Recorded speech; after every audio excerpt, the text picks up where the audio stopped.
Elaine Shauger here, APS at Perfect Swing Academy. I'm the second master to Daniel R. Shauger, who's the #1 master with his downer and up.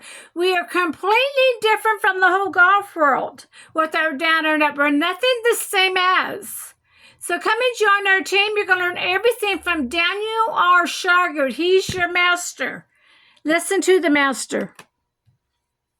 On this video, I will be assisted by two of my students that have been with me for some time.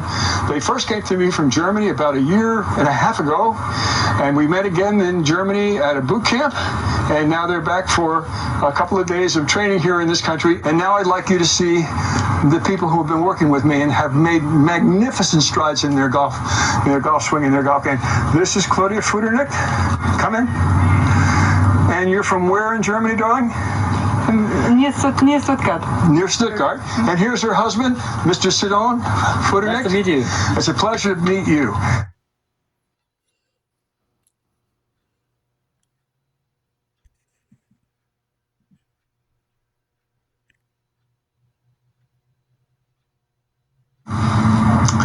When I began training them exactly as you see on the membership site videos where the body parts worked. In order to learn the perfect golf swing, you have to learn the perfect movements of the body parts. Those are to be found on many of my DVDs and videos, but they require you to learn that your hands move in a certain fashion. They also require you to learn that the hands do different things on different sides of the swing. So whatever this hand does on this side of the swing, this hand does the opposite of on the other side of the swing, but different on this side of the swing, on both sides of the swing. Once we learned what the hands did, then we had to learn how the elbows assisted the hands and how the shoulders assisted the hands. In order to do that, I had to do a bit of an anatomy lesson in order for people to understand how many bones are where and which way they move. Once I trained the full portions of the body, which next would be the shoulder blades, how they move on the body, I trained them in the fact that in this golf swing, we do not lock our legs and we do not try to torque our body, because it destroys your knee sooner or later and your back. Not only that, the body's not a rubber band. It doesn't unwind itself. I taught them how to make a very special compound pivot where the entire body moved like a sack of cement as the left side turned in behind the ball. The weight shifted to the right leg as the left side turned in behind the ball, and the weight shifted toward the right leg, so the spine would be pointing at the heel. And then we slid laterally to the left leg and again turned into the ball from inside so we could hit it with all the body weight going through the shot. So our golf swing basically works like I slid to my right leg and I walked around it with my left leg. I slid back to my left leg and I went around it with my right leg. And it allowed me to put a tremendous amount of power in the golf swing.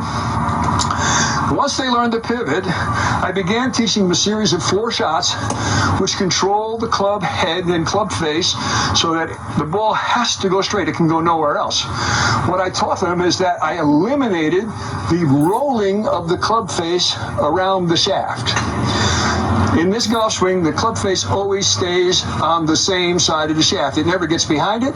It never gets in front of it. Although it does appear to look that way at the top of the backswing, it is always in line with the shaft, and the shaft is either in line with one arm or the other. At all points in the golf swing, that's how this swing works. I also taught them that the pivot supplies the most important function in the golf swing, which is controlling the path from the top of the swing to the ball so that we're coming down Mr. Hogan's plane.